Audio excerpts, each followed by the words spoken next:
계시록 들리는 것 두 번째 시간입니다.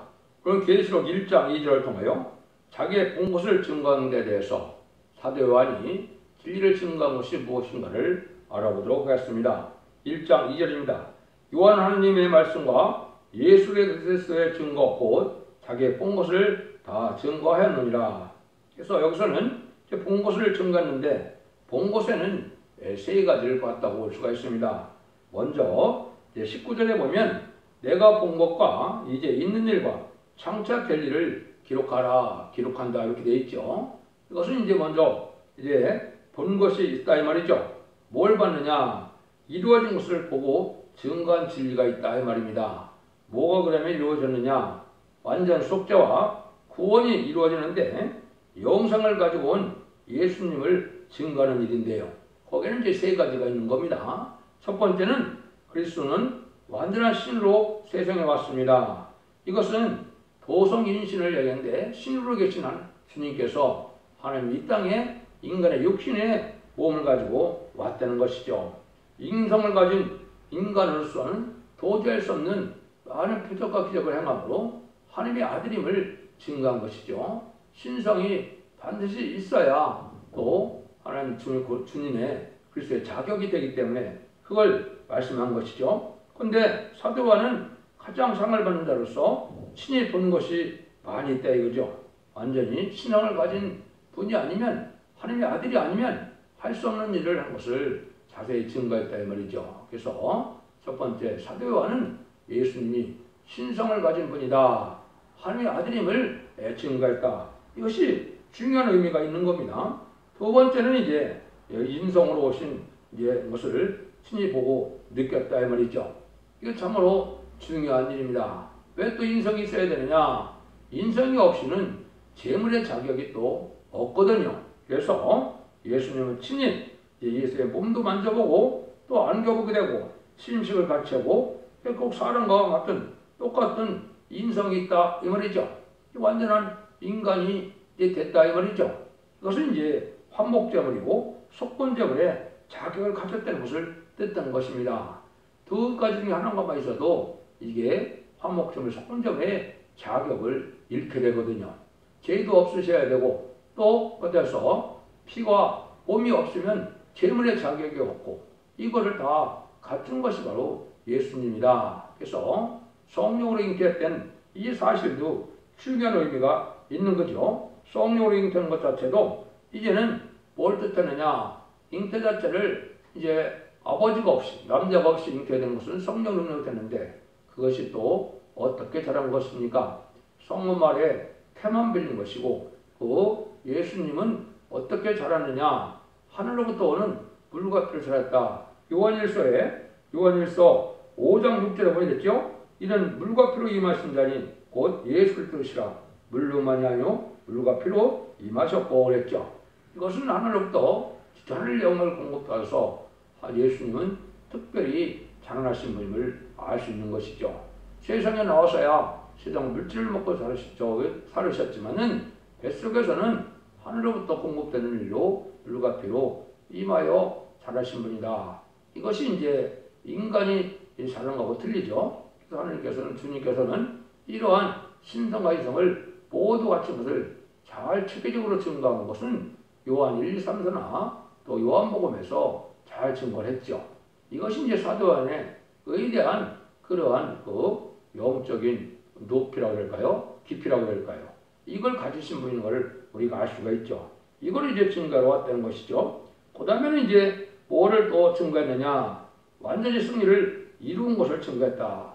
요한복음 19장 30절에 보면 예수님이 십자가에 와서 가상 출현하시고 마지막에 다 이루었다는 말씀하셨죠.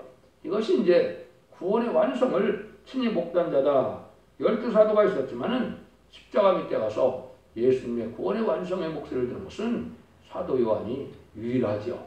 그래서 이것이 아주 중요한 증거가 된다 이 말입니다. 그래서 이런 일들이 이제 필요한데 예수님은 왜 우리에게 화목제물, 속건제물이 되어야만 됐습니까? 이것은 피 흘림이 없이는 사함이 없다 그랬죠. 그래서 9장 22절에 이제 그런 명제법전을 말씀하는데 구약이라는 것은 이제 짐승의 피로 제를 들여서 제 허물을 덮는 그런 역사를 한 것이죠. 제가 없는 그 허물을 덮게 되시고 이제는 완전한 피인 예수님의 피로 이제는 완전한 속건점을 한목적으로 자격을 갖췄기 때문에 이제 예수의 보혈의 공로를 믿는 제사를 드려야 예배를 드려 상달되는 것이고 그것이 상달될 때 이제 중생을 받아서 하나님의 백성 되는 노란 은총을 베풀어 주는 거거든요. 그러니까 이거를 잘 깨달아야 된다 이 말이죠. 그래서 원죄 자범죄가 없고 또 사망의 권세를 이겨서 부활 승천하셔서 이제는 성령을 보내주시는 그런 예수님으로서 완전한 그리스도의 메시아의 자격을 갖춘 분이다. 요걸 이제 잘 깨달아야 된다 이 말이죠. 이것이 이제 예수님이 하신 일이고 또 이제 우리가 잘 아는 것은 예수님은 죄를 사하기 위해서 인류의 죄를 사하기 위해서 오셨지만은 이사야 9장 6절 7절에 보면 예수님이 오신 목적은 환하기가 우리에게 났는데 그분은 정사를 배웠고 기모자라 모사라 하는데 결국 평강의 왕이라 그랬는데 뭐라 그럽니까? 다윗의 의인이 앉아서 그 나라를 굳게 세우고 영원토록 공평과 정의로운 것을 모전할 것입니다 그랬죠. 예수님은 다윗의 왕의 그 왕이로서 영원한 나라를 세우러 이 땅에 오셨다 이 말입니다. 그래서 예수님이 이 땅에 오신 목적도 두 번째는 바로 왕국권으로 해서 그리스도의 나라 성전하리를 위해서 오셨다는 사실을 우리가 알아야 된다 이 말입니다. 그럼 이러한 화목제일과 신성과 인성을 가진 분이 또 예수님이 이 땅에 오신 것은 뭐로 또 오셨느냐?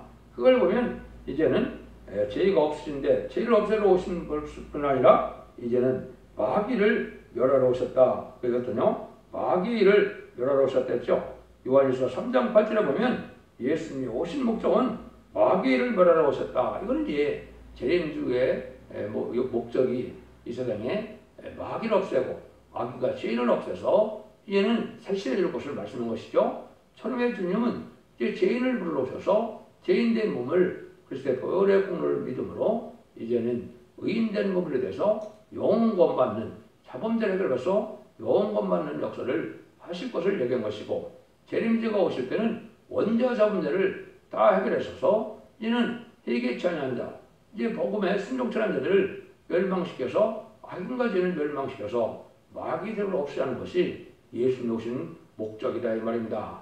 그래서 예수님이 또 영원의 사명도 이방 갈릴리로서 예언된 것처럼 12사도에게 그 사명을 맡기셨죠. 12사도가 그 사명의 기자들이 지금 2000년 동안 천국 복음을 땅에 전한 것이 바로 예수 그리스도의 첫 번째 복음을 맡은 그 역사가 된 것이죠. 그래서 사도계통의 역사가 이루어졌는데 제레미야는 이제 사도 요한계통이라고 볼 수 있는 것이 요한복음 21장에 보면 내가 올 때까지 머물두게 하는 사명이다 그랬거든요.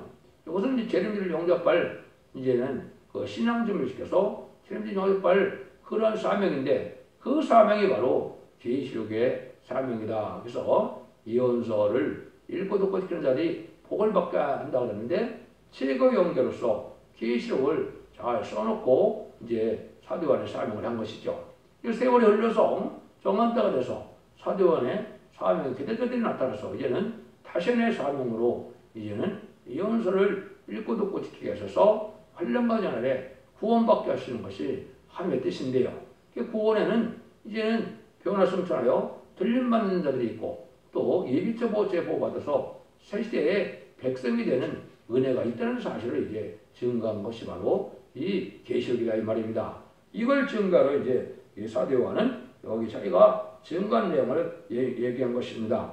그 두 번째는 이제 있는 일이다 그랬는데 이제 있는 일은 그때 당시 로마 시대에 사도 요한이 살아생전에 있는 일을 기록했는데 그때 있는 일을 기록한 것이 바로 뭡니까?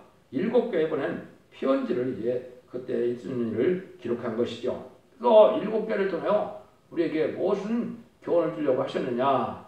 제레미야를 맞이할 첫대기의 신앙 표준이다. 칭찬받을 일과 진짜 책망받을 일을 다 말씀하셔서 책망받을 일을 고쳐야만 죄를 용접할 수 있다 이 말입니다.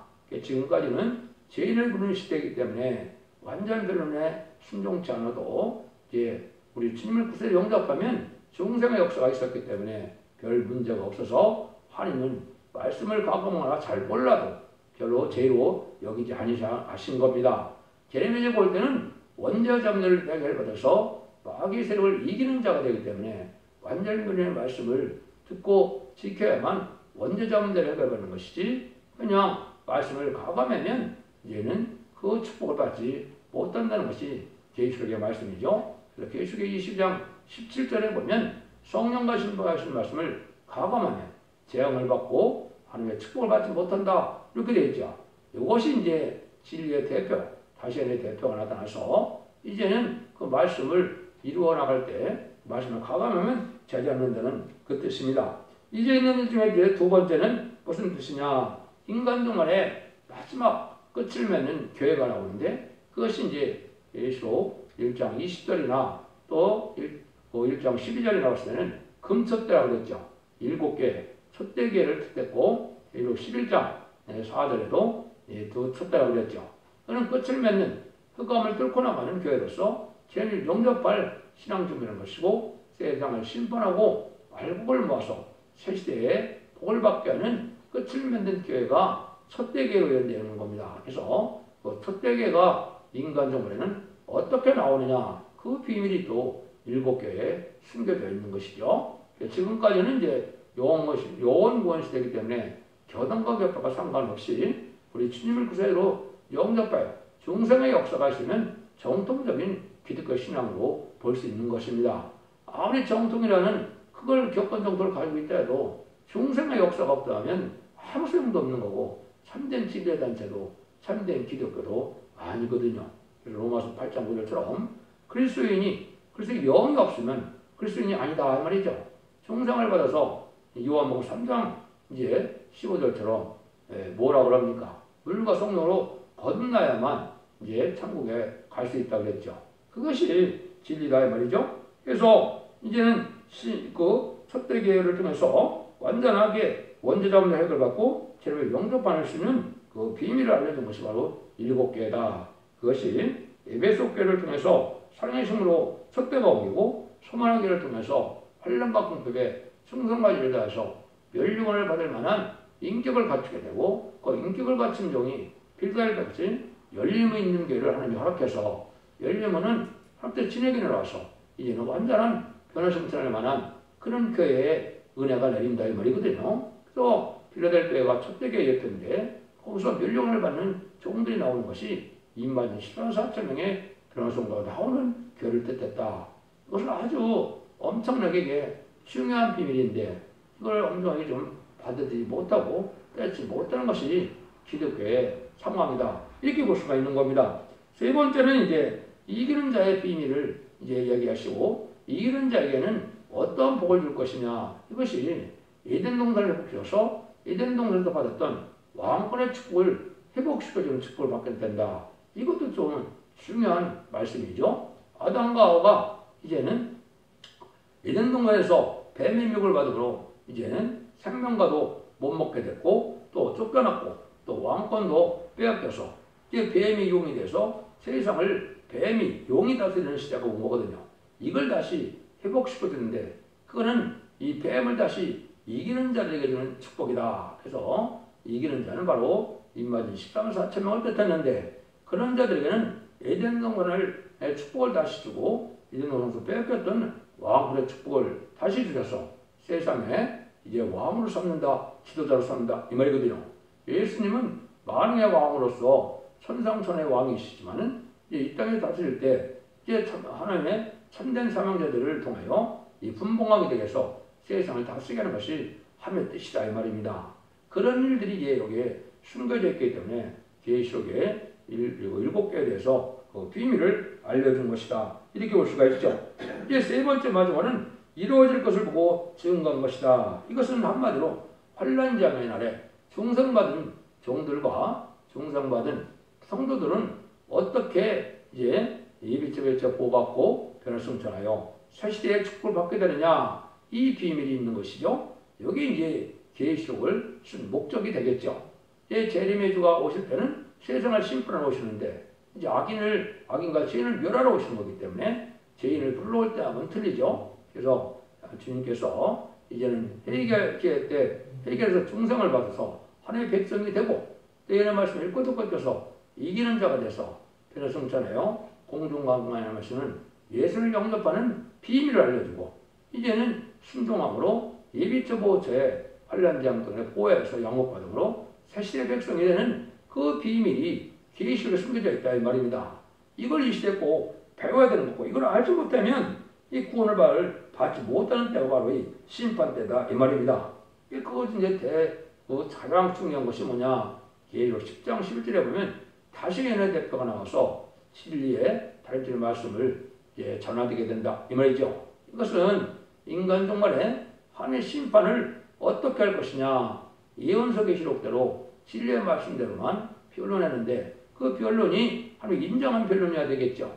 그거를 이제 지휘받았던 갈대라고 하고 다림질이라고 했고 청량질이라고 했는데 그것은 하나님이 직접 하신다고 예언이 되어 있고 또 주님이 직접 하신다고 예언이 되어 있거든요. 그런데 또 그 종은 또 스룹바벨이라고 스가랴 4장 10절이나 학교 2장 23절에 말했거든요. 그 스룹바벨이 바로 이제 하나님의 권세로 예수님의 대행자로 하나님의 대행자로 완전별을 이루는 이런 지휘반 같은 갈대를 청량하는 것으로 나타날 때 그것이 첫 대계로서 인마진 14만 4천 명의 백성들을 지키고 택한 백성들 예비죄로 보호하라서 새시대의 복을 누리게 하는 것이 이제 계시록의 주된 내용이다. 이렇게 보시면 되거든요.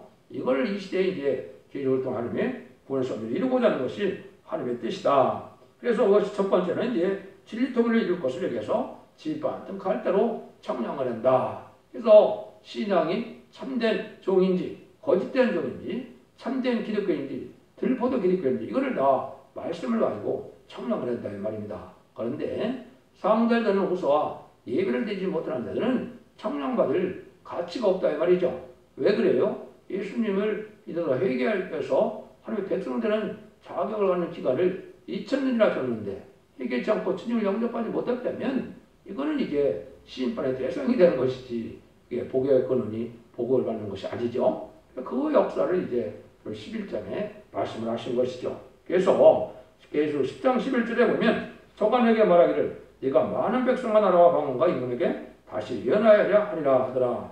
이것은 이제 17권의 선지서를 2500년 내지 2700년 썼던 선지서를 이 시대에 맞게 왜냐하면 선지서 자체가 인간 종말에 되어질 일을 목적으로 쓴 것이지 육적 유대인들의 부분적으로 성취된 그때를 중심으로 쓴 것이 아니거든요. 그때 사실을 들어서 인간 종말을 예언한 것이 예언서를 쓴 본래 목적이거든요. 그러니까 어떤 것이 더 중요합니까? 그러니까 이 시대에 예언서를 깨달아서 예언서를 지키고 거기서 얘기해서 원죄점들을 해결받아서 새시대 축구들이는 그 비밀을 깨닫는 것이 중요한 거거든요.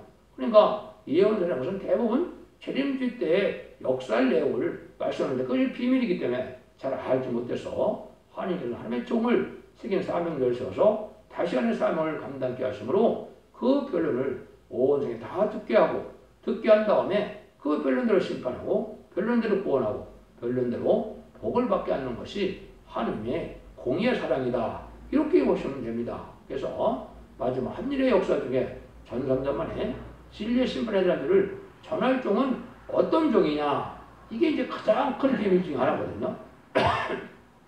이 내용이 이제 하나님의 예제정도 있지만은 모든 성경에 예언이 되어 있고 또 그 예언된 종이 나오는 과정이 또 예언서에 계시록에 다 숨겨서 말씀의 응답을 받고 예언이 성취되므로 그 종을 들어서서 하나님이 할국과 직전을 가르고 그러고 난 다음에 인마진 14만 4천 명을 통하여 세상을 심판하는 역사를 진행한다. 그래서 인마진 10만 4천은 변화성천을 되고 변화성천을 때 이제 하늘나라에 가서 하느님 앞에 가서 이제는 왕국 부서적이 이루어지게 하시고 이제는 지상 강림할 때 백마탄 군대가 되어서 아마겟돈 때 최종 승리하는 여호와의 군대 백마탄 군대가 되거든요. 그 내용이 이제 계시록 19장 11절 이하에 아마겟돈에서 최종 승리한 자들을 말씀한 것이죠. 이게 이제 가장 요체적인 이제 역사고 사건이라 그럴까요? 그런 뜻이라고 볼 수 있는 것이죠.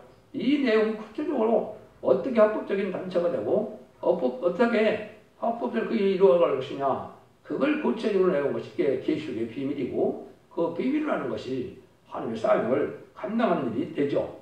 이것이 이제 하나님께서 하시고자 하는 하나님의 뜻이다. 이렇게 볼 수가 있는 것이죠. 그래서 이제는 택한 종들은 변을 성천하여 들맞는 역사를 하게 되고, 택한 백성들은 예비처부터 제보해서 환난과 전에 보험을 얻어서 이제 심판 후에 이단선이 복될 때 새시대 백성을 삼는 일이 이제 있는데, 이 두 가지를 통하여 구원하는 비밀이 바로 이 계시록에 있기 때문에 인간 종말에는 이 예언서 계시록을 알지 못하고는 세세 축복을 받지 못한다는 사실을 아셔야 된다, 그죠? 근데 이것은 하나님의 계시이기 때문에 인간이 알 수 없는 내용이고, 하나님이 택한 중에서 하나님이 가르치는 종만이 이 진리를 받게 되다 보니까 이것이 하나님의 시대적인 사명이고, 이게 대표적인 종이 된다 이 말입니다. 그래서 가장 억측이 많고 또 가장 이단과 탈선된 단체도 많은 이유는 바로 뭐예요?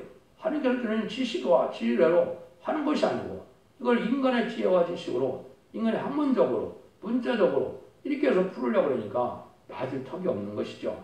여러분들이 이 시대에 이 진리를 잘 분별해서 다른 진리의 진리가 무엇인지 거기에 순종함으로 이기는 자의 능력도 나오고, 변을 성취할 수 있는 은혜도 받게 되고, 원죄자 문제를 해결하는 은혜를 받아야만 죽지 않고 새 시대에 가서 이제 천년왕국의 복을 누리게 된다. 이것이 이제 계시록을 통해서 하시고자 하는 말씀이다 이 말입니다. 그 다음에는 이제 천년왕국이 와서 예수님이 안왕으로 다스리고 지금 20장 4절에 되어 있죠. 그러면 이제 창육과의 번성한 땅에 충만하라. 창세기 1장 28절에 일단 축복했던 그 일들이 땅에 이루어지게 되죠. 그래서 하나님의 참된 백성이 하나님의 왕권받은 종들을 섬기는 백성을 생산하게 되고, 그자들도 하나님의 공의를 이루기 위해서 마지막으로 미혹을 또 받게 하는 그런 일이 있죠. 마술장과 풀어놓는다 이 말입니다. 그래서 이제 백보자 심판에 대해서 이는 인류 역사상 태어난 자들이 다 살아나는 일이 요한복음 5장 19절에 생명의 부활과 심판의 부활이 있다고 했죠. 생명의 부활과 심판의 부활이 있어서 그걸 백보자 심판 때 심판함으로 영원한 지옥과 영원한 천국으로 나눠져서, 이제는 그것이 계시록 1장 3절에 하나님과 더불어 동거동락하는 놀라운 은총을 이루는 것이 계시록의 끝이거든요. 하나님의 참된 창조 목적은, 그래서 이 시대에 천년왕국이 이 땅에 건설하는 것이 첫 번째 목적이고, 두 번째 최종 목적은 하나님 나라에, 영원한 나라에 가서 영원한 복락을 이루는데 하나님과 더불어 주님과 더불어 같이 동거할 수 있는 놀라운 은총을 이루는 것이 하나님의 사랑의 완성이다. 이렇게 볼 수 있는 겁니다. 그 엄청난 내용의 비밀이 다 이 계시록에 들어가 있다 이 말입니다. 이런 말씀을 깨달아서 우리가 하나님 앞에 이제는 복받는 일들을 하기 위해서 이 계시록을 준 것이고, 이 시대에 이 계시록이 우리에게는 참으로 중요한 일이다. 그렇게 볼 수 있는 것이죠. 그래서 이 계시록을 통하여 이제는 하실 일이 있는데, 그것이 선지과의 사명자가 나오고 선지과가 이루어지고, 사명자를 통하여 또 역사할 교회가 나오고, 그 역사할 교회를 통하여 1300만 년 만에 온 세상에 전하는 일이 있게 되고, 그 전하는 대로 심판하게 되는데, 이 순종하는 자는 후 3년 만에 이제 들어가서 짐승의 표를 받게 되고, 짐승의 표를 받는 자들은 또 대접장과 아마겟돈 전쟁 때 참멸을 당하게 된다 이 말입니다. 이것이 하나님의 공의와 사랑이 완성되는 방법이거든요. 이거를 이제 잘 깨달아서 진리에 순종함으로 원죄와 자문제를 가져서 자손 만대 축복을 누리는 그 비밀을 증거하게 되는데요. 그런데 이 진리의 말씀을 잘 순종하여 환난과 재난 아래 심판과 상관없이 원죄와 자문제를 가져서 자손 만대 축복을 누리는 복된 종들과 성도님들이 다 되시기를 예수님으로 간절히 축원드립니다. 아멘.